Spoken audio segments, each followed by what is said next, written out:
அடி கதறி மனம் முருகி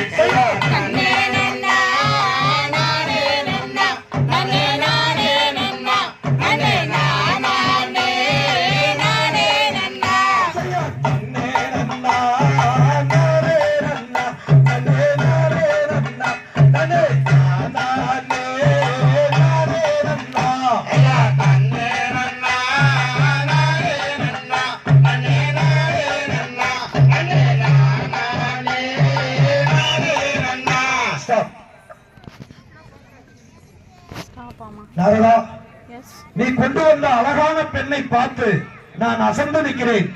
என்ன ஆனாலும் சரி, நான் அந்த பெண்ணை பார்த்தே ஆக வேண்டும். நீ தள்ளி நில், நான் இப்போதே போகிறேன் என்று முருகர் அவசரப்பட்டு நாரதர் வார்த்தை கூட கேட்காம விலகி வந்தார். முருகா, நான் சொல்வதை கேள். இப்படியே சென்றார் என்றால் உன்னை பார்க்க மாட்டார்கள். நீ ஒரு தெய்வ